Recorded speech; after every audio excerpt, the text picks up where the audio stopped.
जवळीक जास्त वाढली तर शरीर कसा प्रतिसाद देतं?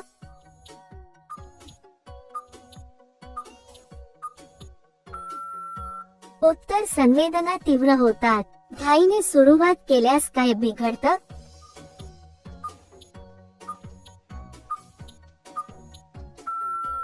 उत्तर, अनुभव अपुरा वाटतो. हळूवारपणे केल्यावर काय फरक पडतो?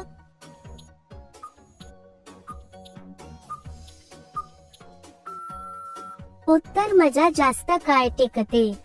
समोरच्याचा मूड लक्षात घेतल्यावर काय होतं?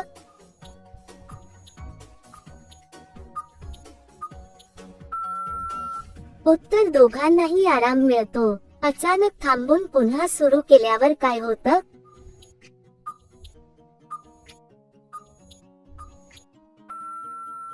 उत्तर, ओढ वाढते.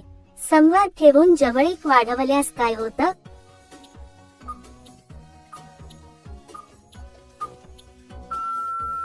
उत्तर, समज आणि आनंद दोन्ही वाढतात. जास्त जोर दिल्यास शरीर काय सांगतं?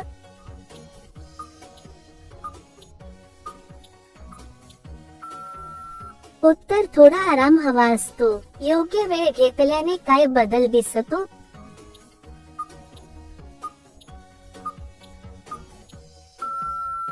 उत्तर, अनुभव खोल होतो. श्वासावर लक्ष दिल्यास काय फायदा?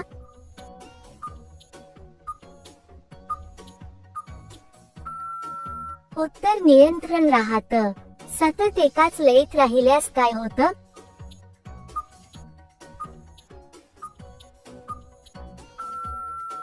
उत्तर, कंटाळा येऊ शकतो. थोडे थोडे थांबे घेतल्याने काय होतं?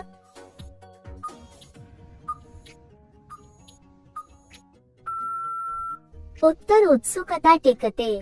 समोरच्याची प्रतिक्रिया पाहिल्यावर काय कळतं?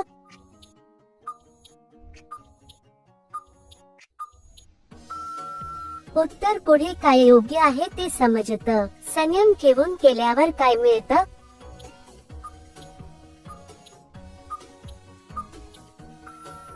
उत्तर, जास्त समाधान. वातावरण शांत ठेवल्यास काय होतं?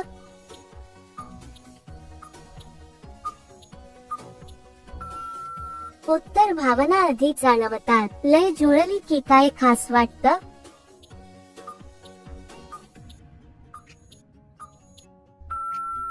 उत्तर, सगळं सहज होतं. हातांचा हलका वापर केल्यावर काय जाणवतं?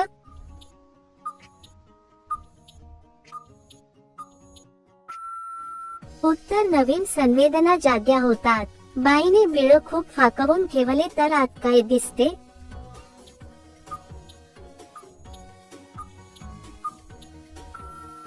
उत्तर, स्त्रीची गुप्तांग हे नैसर्गिकरित्या लवचिक असते. ते उघडले तरी आत शरीराची सामान्य रचना आणि स्नायूच दिसतात. काहीही विचित्र नसते. ही पूर्णपणे नैसर्गिक गोष्ट आहे. जर वेदना, जळजळ किंवा असामान्य बदल जाणवले तर डॉक्टरांचा सल्ला घ्यावा. जास्त विचार केल्याने काय होतं?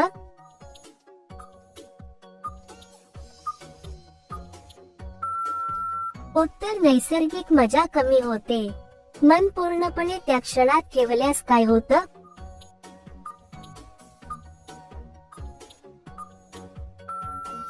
उत्तर, अनुभव लक्षात राहतो. मर्यादा ओळखल्यावर काय फायदा होतो?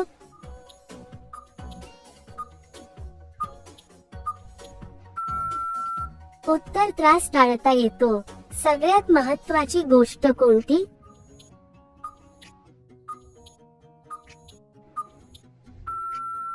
उत्तर, आराम आणि समज.